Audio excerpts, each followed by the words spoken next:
Hello and welcome to today's ASSA ABLOY Academy virtual instructor-led training on special locking arrangements.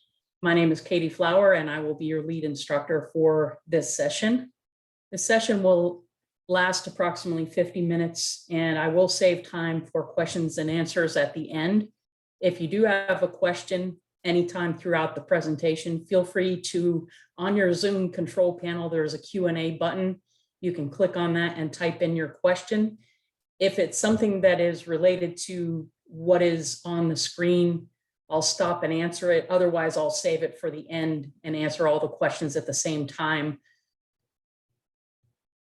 After this session, within 24 hours, you will receive an email thanking you for your attendance. You can use that as proof of attendance for self-reporting continuing education credit for 1 hour if you need to. And also this session is being recorded. This session will be available for you to review as frequently as you would like. Just go to the ASSA ABLOY Academy website and click on the virtual instructor-led training. On the top right-hand corner of the website page, there will be a link to all the previously recorded sessions. And I find it helpful to review the material every so often. Today's presentation is being based on IBC 2015, but the requirements for the other iterations of the IBC are very similar. When it comes to codes versus standards, a standard is a set of criteria by which everything else is measured. And when it is referenced by the building code, which is adopted in whole or in part by your state, your city, or your local jurisdiction, then it becomes part of the code. Some of the standards we use in this industry, for example, would be NFPA 80, the standard for fire doors and hardware. And you can always find which version of the code that your state has adopted using this website, www.iccsafe.org. Type in the state and it will list for you all of the various codes that are in effect. If you have a large city, Chicago, Dallas, for example, they'll have their own building code and you can go to the city website to find out that information. This class is on special locking arrangements, and typically in our means of egress, I just want to make sure that we're on the same page definition-wise of what the different terminology is. So a means of egress is a continuous and unobstructed path of vertical and horizontal egress travel from any occupied portion of a building or structure to a public way. And the means of egress consists of three separate distinct parts. When we apply hardware, especially special locking arrangements, it is important to understand the distinction. We have the exit access, the exit, and the exit discharge. Typically, we cannot lock the door from the egress side. The egress side is the side that you're leaving. So all of the doors in the shaded area would be considered exit access doorways. And some special locking arrangements, you can only have one along a path of egress.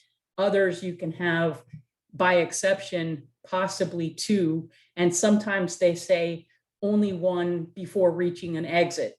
So it's important to understand the terminology. The exit access is that portion of a means of egress from an occupied portion of a building or structure that leads to an exit. And all of the area shaded in gray is exit access. Our level of protection ramps up when we reach an exit. The exit can be this vertical stair, or it can be the exterior exit door at the bottom of the stairs or on the main level of exit discharge. But exit components also include, besides those exterior doors at the level of exit discharge, your interior exit stairways and ramps, exit passageways, exterior exit stairways and ramps, and horizontal exits. Horizontal exits separate a building, a very large building, into fire compartments no greater than 22,500 square feet.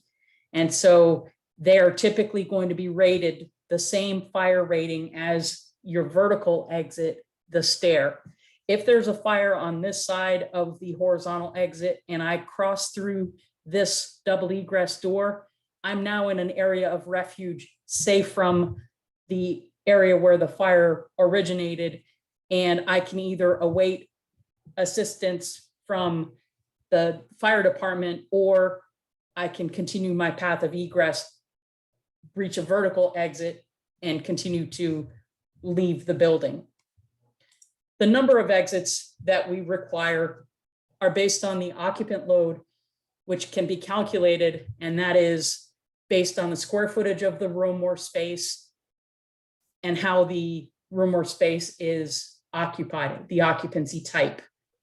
If you have from 1 to 500 people, you need a minimum of 2 exit or exit access doors, exit or exit access from the floor or story. If you've got 501 to 1,000, you need a minimum of 3. And if you've got more than 1,000, you need a minimum of 4.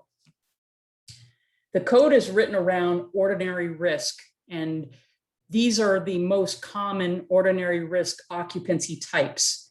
A Group B business is for professional services. It includes colleges and universities. A Group M mercantile is very similar to Group B business, but instead of selling professional services, you're selling merchandise like a store. And Group R residential is also ordinary risk. That would be hotels, apartment buildings, dormitories, etc. The code is then modified, either more restrictive or less restrictive, depending on higher risk or lower risk. The occupancies that are considered high risk are Group A assembly, where you're gathering 50 or more people together that are not related by blood typically, for such purposes as civic, social, and religious functions, or for recreation, entertainment, food or drink consumption, awaiting transportation, meeting rooms in different buildings, any place where you're gathering 50 or more people for those purposes. And it includes places like nightclubs and restaurants, and you get larger crowds of people all trying to reach the exit at the same time. Therefore, they tend to panic. And that's why for special locking arrangements, you may see restrictions that you can't use in a Group A assembly. Same thing with Group E educational. We're dealing with K through 12, including nursery school and some daycare. So educational occupancies are high risk because you're dealing with school-age children that tend to panic if there's a fire. And so we don't want to lock the door from the egress side in many of those cases, even if it's tied to the fire alarm system, because we don't want something, a non-fire emergency that could end up getting someone hurt. And Group H, high hazard, same thing, high risk, and you will not find that any special locking arrangements are allowed in a Group H, high hazard, because the materials that are stored in those rooms are typically highly flammable or subject to possible exploding. And the code is also less restrictive if you have a low risk occupancy. Institutional Group I occupancies are considered low risk because of the presence of staff, and these buildings are going to be fully sprinklered as well. So you've got assisted living facilities, I1, I2 are your hospitals and nursing homes, I3 are detention and correctional facilities, and I4 adult and child daycare. What these have in common with each other is that the people are not capable of self-preservation without the physical assistance of another person. For example, staff will be evacuating the patients or the inmates to an area of refuge to await safety, rather than necessarily allowing them, or they're not capable of getting up out of bed. They're either under sedation or restriction, and that is the main difference. We also have mixed use and occupancy. There's 2 types, separated and non-separated. A separated mixed use is if you've got 2 or more occupancies sharing the same building. For example, you've got on the lowest level a whole bunch of shops, that would be considered mercantile, and then above that, floors 2 through whatever are all apartments. That would be residential mixed with mercantile. You would have to use, they're separated from each other. They have their own separate egress components, and therefore you would treat each one separately. But sometimes you'll have a mixed occupancy that's non-separated, an auditorium that's in a college university building. The auditorium can seat 300 people. It becomes Group A assembly. They go out into the hall with all of the other students from the classroom, and therefore you would have to, rather than use Group B business, use the more restrictive requirements of Group A assembly. So again, if you've got more than one occupancy sharing the same building and sharing the same egress components, you have to go with the more restrictive requirements. There are 4 types of special locking arrangements in the code, and it really doesn't matter if it's IBC, the International Building Code, or NFPA 101. There's still 4 different types of special locking arrangements. NFPA 101 is not adopted by itself. It's usually with, in healthcare facilities, they use both IBC and NFPA 101. A lot of your government projects will use NFPA 101. I know the state of Louisiana does use NFPA 101. So just understand that controlled egress will be very similar in both codes. The reference numbers will be different. This is a picture of a controlled egress. And again, there's 4 different types. We're going to look at controlled egress first, where you can use it and what type of hardware we typically see. Controlled egress is used in hospitals and nursing homes and assisted living facilities. Most common, you have double egress doors. The doors, you're in a corridor and you're exiting in either direction. So because of this, both sides of this opening are the egress side. And normally, unless by exception, we have to allow free egress. Controlled egress does allow you to lock the door on the egress side. If you notice, we have a mag lock locking the door. There's a card reader. If we present the proper badge, we can unlock the door from the egress side and exit. If there is a fire, actuation of the fire alarm system or the sprinkler system would unlock that mag lock and allow me to exit through this door. But you notice there's no motion sensors, there's no signage, there's nothing really telling me what is going to happen here. Let's take a look at where we can use controlled egress and what are the requirements. Controlled egress can be used in groups I1 and I2. I1 is assisted living. I2 is your hospitals and nursing homes. And these are the institutional. Assisted living facilities could be group R4. The difference is in an R4 residential assisted living facility, the people are capable of self-preservation. They just may need a little extra time. They can get up out of bed, they can walk down the hall, they can use the exits on their own. They don't need staff. So that's what makes the difference. If you're doing assisted living, make sure it's classified as I1 or you cannot use controlled egress. Now, also, you can't use controlled egress on every single opening in an I1 or an I2 occupancy. The key is what's highlighted in blue. It's where the clinical needs of the persons receiving care require their containment. For example, in a behavioral health wing, we need to keep the patients contained to that area. In an infant protection system, in a maternity ward, we don't want the babies to be stolen. And for their clinical needs, we're protecting them and we can contain them within the unit. We can use an electromechanical or an electromagnetic locking system as long as there's a full sprinkler system or an approved automatic smoke and heat detection system. And all of the following criteria are met. Number 1, the door lock shall unlock on actuation of the automatic sprinkler system or the automatic fire detection system. And the term actuation means water flowing through the sprinkler pipes or actual smoke that's detected by the fire detection system. It does not mean a manual pull station. So you cannot just unlock the door by using a manual pull station. That does not meet the requirements of actuation. Number 2, The door lock shall unlock on loss of power controlling the lock or mechanism. The primary locking for controlled egress is usually some kind of mag lock, whether it's a surface or concealed shear mag lock. And a mag lock is only fail safe. It requires power to stay locked. So number 2 is really easy to meet. When you lose power, the door is unlocked. Number 3, the door locking system needs to be capable of being unlocked by a switch that's located at a fire command center, a nurse's station, or other approved location. The switch shall break power directly to the lock. Because this is an electric product, a mag lock or any kind of electrified lock can have multiple switches located throughout the building to cut power directly to the lock.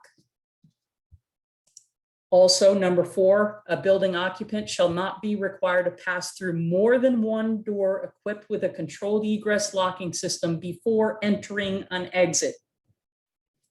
And you need to have the procedures for unlocking written and approved as part of the emergency planning and preparedness required by Chapter 4 of the IFC, the International Fire Code.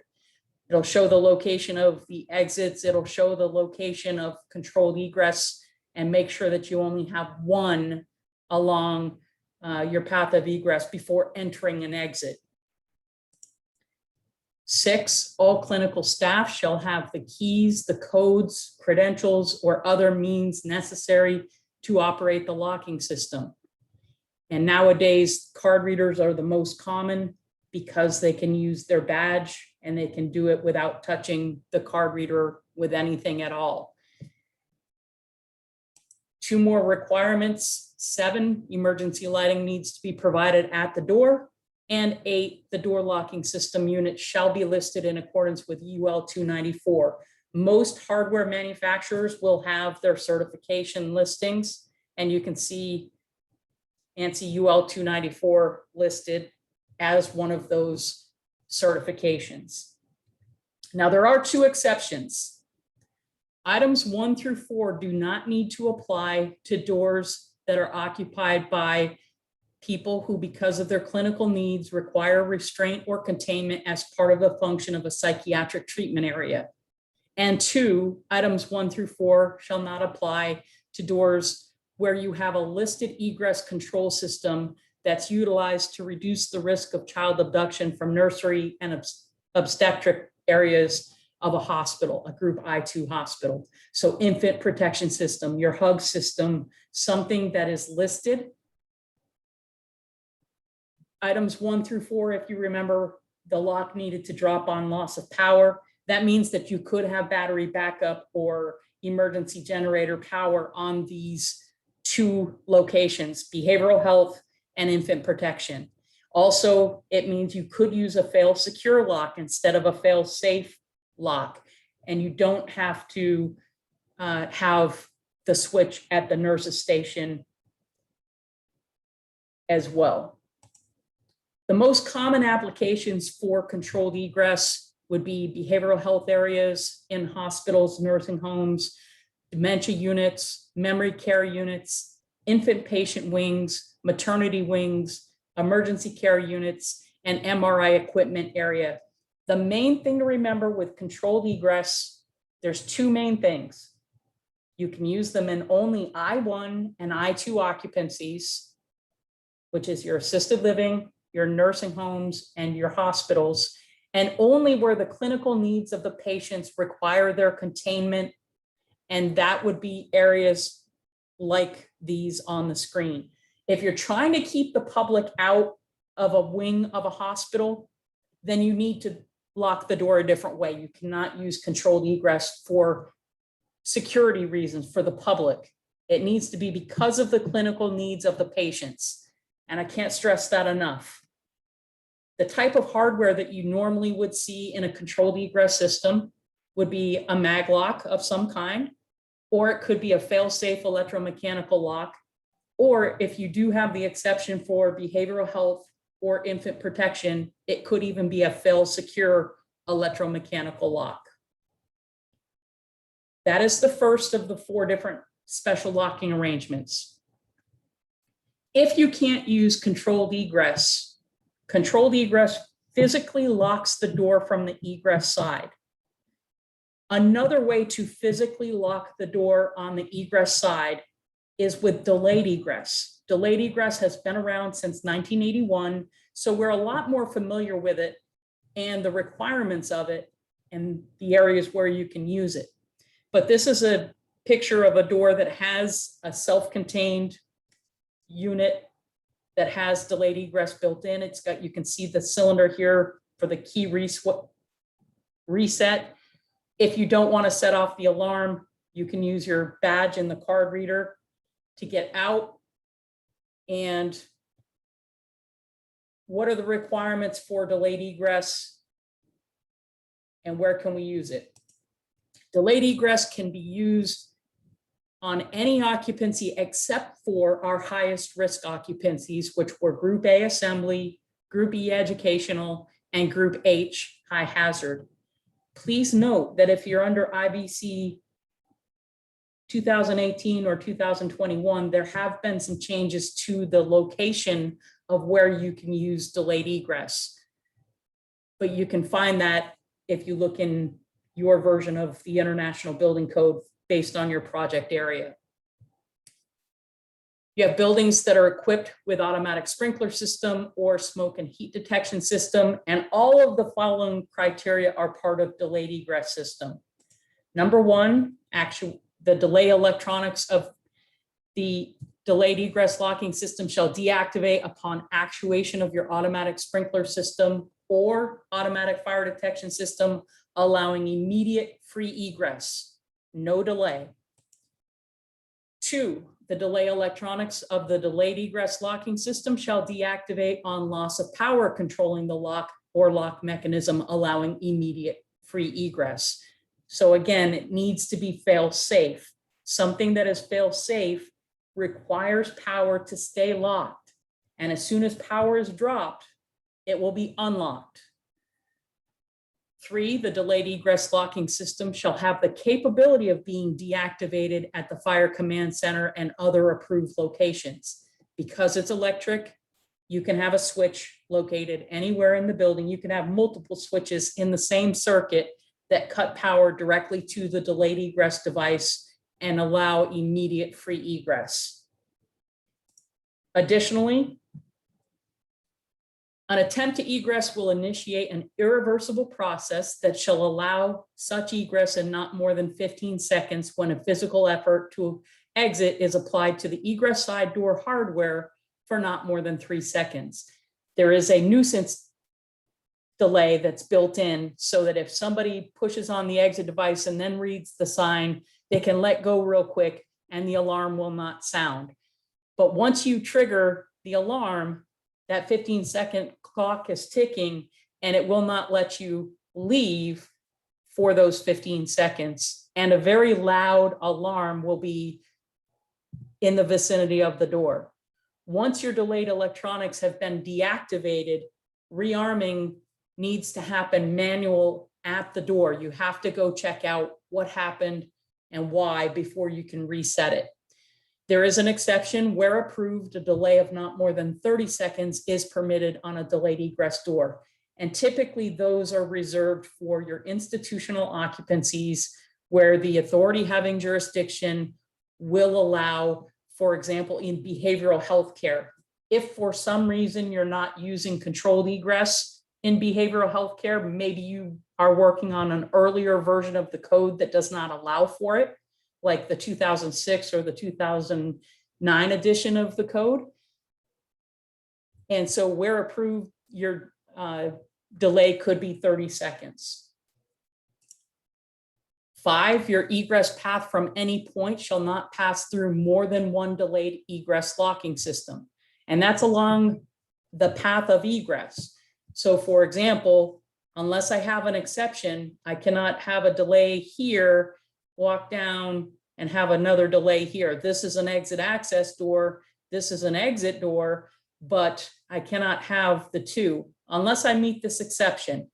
The exception is in group I2, your hospitals and nursing homes, I3, your detention and correctional facilities, the egress path from any point in a building shall pass through not more than 2 delayed egress locking systems, provided that the combined total does not exceed 30 seconds.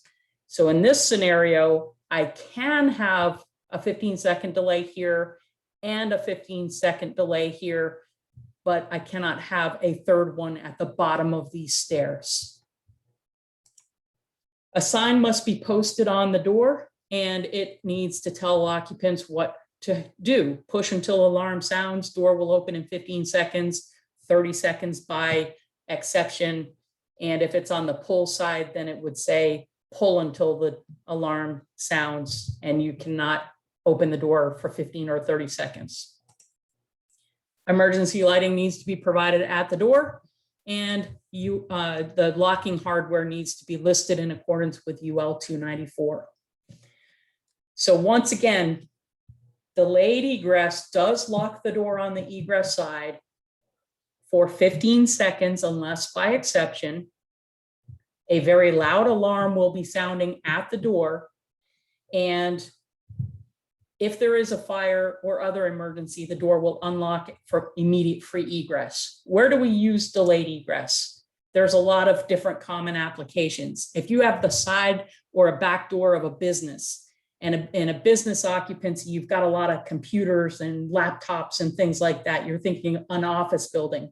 And we have to have 2 means of egress because of code. So that back door or side door, if I want to grab a whole bunch of laptops and exit through that side door, it sure would be nice to have delayed egress on there that for 15 seconds, I've got to stand there while that very loud alarm is sounding. And if I'm trying to steal laptops, I probably wouldn't hang on to them and wait for somebody to come and get me. They also work well on the side or back door of a store for the same purposes, whether it's a jewelry store or a place where you can just grab something and then dash out the side door. This delays you from being able to immediately hit the parking lot and get away. You can use them on a side or back door of a college building because it's Group B business, as long as it's not mixed with Group A assembly. And in hospitals where you want to restrict public access. Those double egress doors that now you want to keep the public out of the exam area, now you can post the sign and put a delayed egress device and stop the public from getting into that wing. The type of hardware for delayed egress, there are mag locks that have the full delayed egress system built in with a key set reswitch, the reset switch built into the bottom of the mag lock, or you can have it built into an exit device. And if you don't use one of these two, then you can also have a component type, but you still need to specify a key switch for manual reset and a touch sense bar to initiate the delay. Most of the time you're going to use one of these or one of these. So that's the 2. So far, we've got controlled egress, which locks the door on the egress side, and there is no motion sensor or anything. The card reader or whatever credential will unlock the door. We have delayed egress that also locks the door on the egress side, but for 15 seconds, unless you have the exception. The third special locking arrangement is called access controlled egress. And here's an elevation drawing of a very common access controlled egress opening. The primary locking is typically the mag lock. And as you approach the door, there's a motion sensor so that you don't even know it. You're unlocking the door from the egress side as you approach. There is a redundancy. If this motion sensor happens to fail, there's also a requirement for a push button on the wall within 5 feet of the opening and between 34 and 48 inches above the finished floor, so that I can push this button and still unlock the mag lock and get out. Plus, we have tie-in to your fire alarm, relay, and the mag lock is fail safe. But a mag lock is just a dumb brick. When there's power to a mag lock, it's going to lock the door, but it doesn't realize it's locking the door from both sides, the ingress side and the egress side. So when we want to add card access to a door from the outside and we're using a mag lock because maybe it's a retrofit and all the rest of the hardware is already there, now we also have to supply the whistles and bells to make it safe so that you unlock the door in the direction of egress under these conditions. So where we can use access control egress is group A, assembly, B, business, E, educational. We can use it in our institutional occupancies, mercantile, and residential R1 and R2, our entrances, our entrance doors and tenant space doors, as well as the main entrance, as long as all of the following criteria are met. Number one, we need to have a sensor that's installed on the egress side so that as someone approaches the door, it will unlock the door in that direction of egress. Also, if the motion sensor loses power, it needs to unlock the door. And this is why if an owner wants to lock the door on the egress side, this doesn't do it. This would not be your option that you're looking for. Then you would want to use a different special locking arrangement. We also have to have fail-safe. Loss of power to the lock or locking system shall automatically unlock the doors. You want to double check with your local authority on whether or not they permit battery backup on access controlled egress.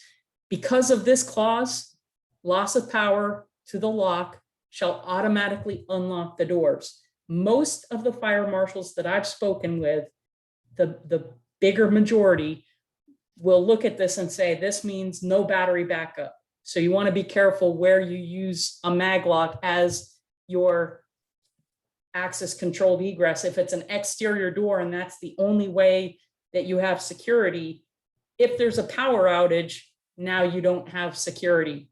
So just be careful of that. Additionally, you need a separate manual unlocking device that is within 5 feet of the opening, between 40 and 48 inches above the finished floor, with a sign that says push to exit. That's usually built right into the button, and the button is lit up so that you can see it even in the dark. And it unlocks the mag lock for 30 seconds. That is redundant. You need both. I've seen some systems installed one or the other, but in order to meet the requirements of access controlled egress, you do need both. Your fourth is activation of the building fire alarm system shall automatically unlock the doors, and they will be unlocked until the fire alarm system has been reset. But here you don't have to go to the door. You can just reset the fire alarm and it will relock all of the doors that are on that circuit. Also, if you have a sprinkler system or fire detection system, activation of either will also unlock the doors, and they will remain unlocked until the fire alarm has been reset. 6, the door locking system shall be listed in accordance with UL 294. Our most common applications would be all glass doors, Herculite doors, where you can't put a mortise lock that's electrified for your access control, or you can't put an electrified exit device for your access control. So a mag lock is really the only option there. For your narrow and medium style aluminum doors, for that same reason, you can't fit a full body lock set or try to fish the wire through the door. Maybe it's got all glass and you don't want to go up, around, and over. For retrofit applications and entrance doors to tenant spaces, because a lot of times on a tenant fit out, they don't decide access control until the last minute.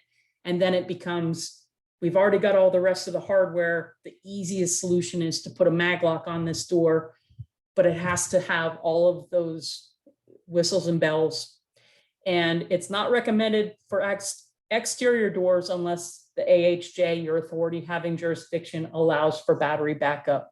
And even in the NEC, the National Electrical Code, where they talk about battery backup on a egress door, it's only permitted for a very short period of time. And if you For example, if the project is in Florida and you're in the hurricane zone and you lose power for a week at a time, that's well beyond what NEC will allow for any kind of battery backup on a maglock anyway, and you would need some other form of security. That's why these are not recommended for exterior doors unless you have another method of locking the door. The most common components for access controlled egress would be a maglock, surface mounted, or a shear lock, which is a maglock that is concealed, or a fail-safe electromechanical lock. Your components that are accessories that you need to specify: motion sensor, an emergency release button. They typically have the 30-second timer built in, but if they don't, then you would have to specify a timer relay in your power supply. That is the third type of special locking arrangement. And again, just to recap, access controlled egress, a maglock locks both sides of the door. That's why, even though the purpose of the maglock for access controlled egress is for your card reader to let you into the space, you need your motion sensor and tie into the fire alarm to let you out of the space. And very similar to access controlled egress, but different, this is the fourth one, electromagnetically locked egress. You still have a maglock as your primary lock, but now you've got a dual sense bar or a exit device with a request to exit switch or some way to cut power directly to the maglock. And you don't have the motion sensor, you don't have the push button on the wall because the switch is built into the device. It unlocks power directly. You can use electromagnetically locked egress doors on all of the same locations that you can for access controlled egress. The difference is in the requirements. Here you're going to have an electromagnetic locking system that has hardware that incorporates a built-in switch and where installed and operated in accordance with all of the following. And this is where the criteria are different. So number one, the hardware is affixed to the door leaf and it has an obvious method of operation that is readily operated under all lighting conditions. Everybody knows how to push on a bar. Everybody knows how to turn a lever. That's regular hardware. Nobody's going to misunderstand how to get out this door. You push on this bar and you can get out. Two, the hardware is capable of being operated with one hand. You can operate a push bar with one hand. You can operate a lever handle with one hand. Three, operation of the hardware directly interrupts power to the electromagnetic lock and unlocks the door immediately. There is no delay. There is no circuit running through the access control system and back. It's a direct interruption of power to the maglock to immediately allow you to leave. Four, loss of power to the locking system automatically unlocks the door. Very similar to the requirements of access controlled egress. This is a fail-safe lock. Where panic or fire exit hardware is required by section 10.1.10 of the IBC, operation of that panic or fire exit hardware also releases the magnetic lock. They have request to exit switches that you can have built into the exit device that they will cut power directly to the maglock and allow free egress. Six, the locking system shall be listed in accordance with UL 294. Let's look at them side by side. With access controlled egress, you have the motion detector. As you approach the door, this is what cuts power to your maglock. If this fails, you have a push button, redundancy, and you have tie-in to your fire alarm relay. You notice on the electromagnetically locked egress, much simpler. We have a maglock, we have hardware. Whatever this hardware is has a switch built into it to cut power directly to the maglock. So every time I push on this bar, this door is unlocked from the egress side. I walk through, as soon as the door closes, it relocks. You notice there is no tie-in to the fire alarm system. You can, but it's not a requirement for electromagnetically locked egress. And the reason is because you're cutting power directly, and this is no different from any other hardware that you would operate in a building. You don't even know that the door is locked on the egress side. You push on this hardware and you get out. There's no delay. So because of that, this is just like the code treats this just like any other door. Whereas with this, the motion sensor could go through your access control system to unlock it. There could be something that goes wrong here. You could also push on the push button, but this one does have to be tied into the fire alarm system to be reliable as a means of egress. So where do we use electromagnetically locked egress? In a lot of those same places that you would use access controlled egress. It's really pick or choose one or the other. Which do you want, and follow all of the rules to make it happen. So all glass doors, narrow and medium style aluminum doors, entry doors to tenant spaces, retrofit access control. But the most important one, the one that gets overlooked, is on cross traffic doors. If I have a door with a motion sensor and I walk by it, and I'm walking down the hall this way, every time I walk by this door, I'm unlocking this door because of the motion sensor. And that's what I mean by cross traffic. If I'm walking in this direction toward the door, I want it to unlock because I'm going to use that door to get out. But I don't want this door unlocking every time I walk beside it. So if I've got a door in a cross traffic area, then the electromagnetic makes more sense because you actually have to push on this bar in order to unlock the door. And you have a little bit higher security if rather than somebody just walking beside the door and it unlocks. If somebody were on the other side and just timed it right, they could pull on that door when they saw someone walk by. Our components are very similar. We're going to use a mag lock or a shear lock. And our accessory components, this is a dual sense bar. It's not an actual exit device. Nothing moves, but it has actually a redundant switch. It's got two switches in here so that if one fails, the other one will unlock the door. You could also use an exit device with a built-in request to exit switch, or you could even use a lock that has a built-in request to exit switch, as long as it cuts power directly to the mag lock and allows for free egress. The switch that will be in the lock or in the rail of the exit device will be listed UL 1054, which is the standard for special use switches. And that makes them highly reliable so that we don't have to worry about locking someone in. And then here's a checklist that I use when I'm looking at a project. I want to confirm visually that the occupancy type is correct. For example, I'm looking for red flag areas that could be assembly. If it's a multi-purpose room, that could be used as assembly if I've got 50 or more people. And if that's the case, is it a mixed occupancy with shared egress components? Then I have to select my hardware based on the more stringent requirements. Group A assembly does not allow delayed egress, for example, but Group A assembly would allow access controlled egress or the electromagnetically locked egress. Number two, if there is no life safety plan, you can calculate the occupant load to determine if the swing direction is correct. Sometimes an architect will have the door swinging in the wrong direction. It should look pretty obvious if you're looking at a very large room that once you get to 50 people, that door needs to swing out in the direction of egress. Three, I confirm the location of the exits and exit access doors and which side of the door is the owner wanting to lock. When it comes to the special locking arrangements, then I can use the process of elimination to determine my code compliant solution. If the owner wants to lock the egress side of the door, that narrows it down to only two options. I either have to use controlled egress or I have to use delayed egress. The other two won't lock the door on the egress side.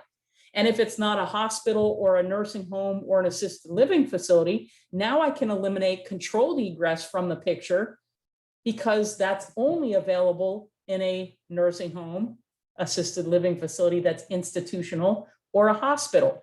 And that limits me then to delayed egress. So I've used process of elimination to determine that I need a delayed egress if I want to lock the door from the egress side. It's going to be for 15 seconds, but at least I'm locking the door and doing what the owner wants. If it is in a hospital, then is the lock for security purposes? Is it for crowd control?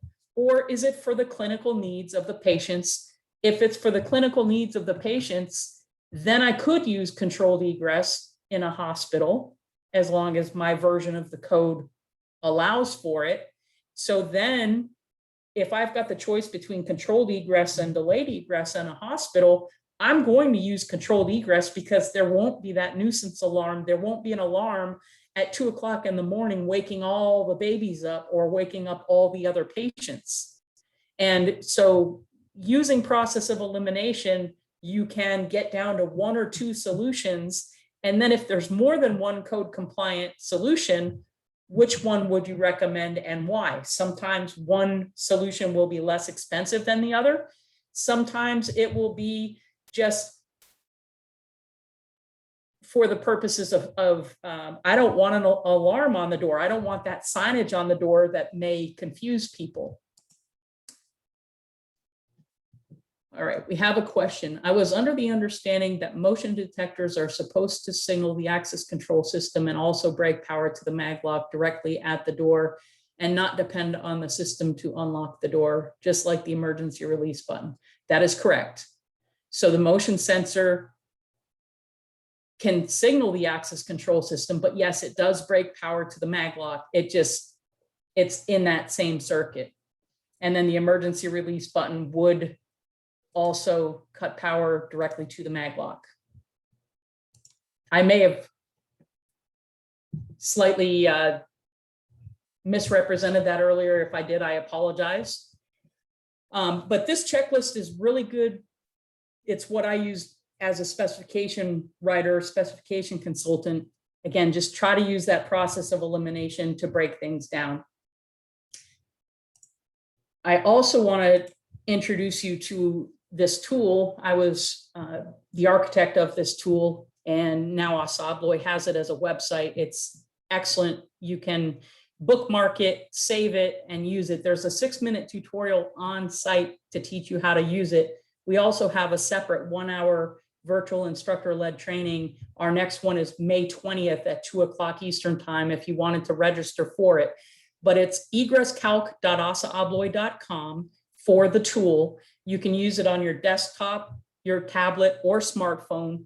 It's based on the International Building Code with drop downs for all the different versions, the 2006 all the way to 2018. Every 3 years, the code is updated, but you can find in your drop down menu the one that is for the version that you're using in your project area.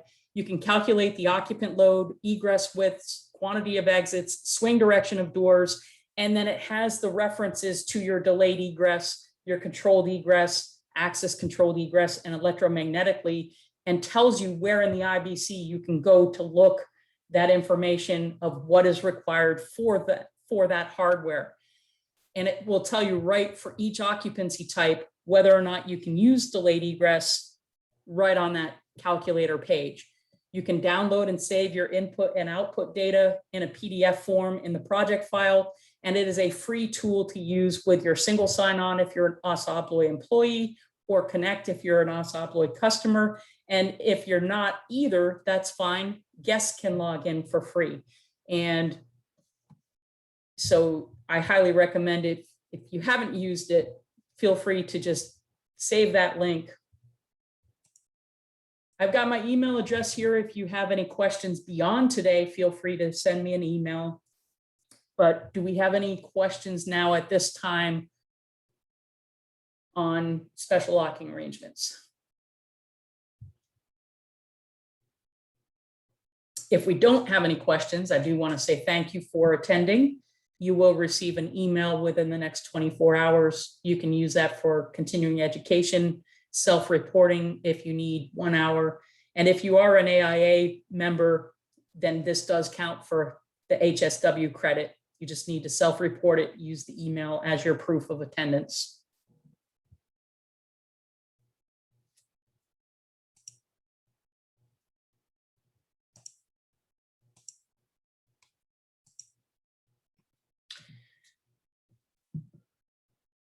All right, thank you all so much for being here, and hopefully we'll see you again soon.